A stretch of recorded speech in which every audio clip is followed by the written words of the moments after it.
Hi hello ಎಲ್ಲರಿಗೂ ನಮಸ್ಕಾರ. Welcome back to my channel. Hope ಎಲ್ಲರೂ ಚೆನ್ನಾಗಿದ್ದೀರಾ ಅಂದ್ಕೊತೀನಿ. ಇನ್ನು ಬೆಳಗಿನ ಊಟಕ್ಕೆ ಪುಟ್ಟಿ ತುಂಬ ರೊಟ್ಟಿ ಮಾಡಿ ಅದಕ್ಕೆ ಕ್ಯಾರೆಟ್ ಮತ್ತು ಹಸಿ ಬಟಾಣಿ ಹಾಕಿ ಪಲ್ಯ ಮಾಡಿದ್ದೆ. ಅದ್ರ ಜೊತೆ ಬೇಯಿಸಿ ಚಟ್ನಿನೇ ಇತ್ತು. ಸ್ಪೆಷಲ್ ಏನಿರಲಿಲ್ಲ.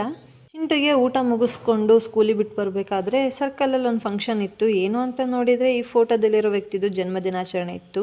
ಅವರು ಬೇರೆ ಯಾರೂ ಅಲ್ಲ, ನಮ್ಮ ಕರ್ನಾಟಕದಲ್ಲಿ 2 ಬಾರಿ ಅಂದರೆ 9 ವರ್ಷ ದೀರ್ಘಕಾಲ ಮುಖ್ಯಮಂತ್ರಿಯಾಗಿ ಸೇವೆ ಸಲ್ಲಿಸಿದ ಶ್ರೀ ಡಿ ದೇವರಾಜ ಅರಸು ಅವರು. ಇನ್ನು ಇವ್ರ ಬಗ್ಗೆ ಹೇಳೋದಾದರೆ ಇವರು ಪರಿಶಿಷ್ಟ ಜಾತಿ ಮತ್ತು ಹಿಂದುಳಿದ ವರ್ಗಗಳ ಹರಿಕಾರ ಮತ್ತು ಇವರು ಎಲೆಕ್ಟ್ರಾನಿಕ್ ಸಿಟಿ ಕಟ್ಟಲು ಕಾರಣೀಭೂತರು ಹೌದು. ಇನ್ನು ಈ ಫಂಕ್ಷನ್ಗೆ ಮಕ್ಕಳೆಲ್ಲ ಸೇರಿ ಡ್ಯಾನ್ಸ್ ಮಾಡಿದ್ರು. ನಾನು ಹೋಗೋಷ್ಟೊಳಗೆ ಮುಗ್ದೋಗ್ಬಿಟ್ಟಿತ್ತು. ಸ್ವಲ್ಪ ಬೇಜಾರಾಯಿತು. ಹಾಗೆ ಎಲ್ಲರೂ ಮುದ್ದಾಗಿ ರೆಡಿಯಾಗಿದ್ರು. ಸಂಜೆಗೆ ಶುಂಠಿ ಮತ್ತು ಬೆಲ್ಲ ಹಾಕಿ ಒಳ್ಳೆ ಟೀ ಮಾಡ್ಕೊಂಡು ಕುಡಿದ್ವಿ. ಚಳಿಗೆ ಈ ಟೀ ಒಳ್ಳೆ ಫೀಲ್ ಕೊಡ್ತು.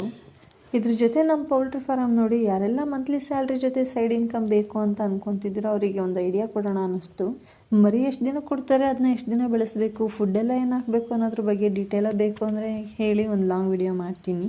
ಇನ್ನು ಸಂಜೆ ಚಿಂಟು ಹೋಮ್ವರ್ಕ್ ಮಾಡುವಾಗ ನಾನು ನಮ್ಮ ಮನೆಯವರು ಸುಮ್ಮನೆ ಕೂತಿದ್ದು ನೋಡಿ ಅವನಿಗೆ ಈ ಥಾಟ್ ಬಂತು.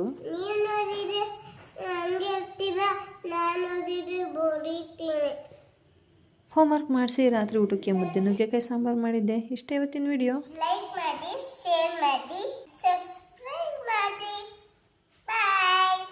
ವಿಡಿಯೋ ಇಷ್ಟ ಆದರೆ ಚಿಂಟು ಹೇಳಿದ್ ಮಾಡಿ. Keep supporting me. ಬಾಯ್.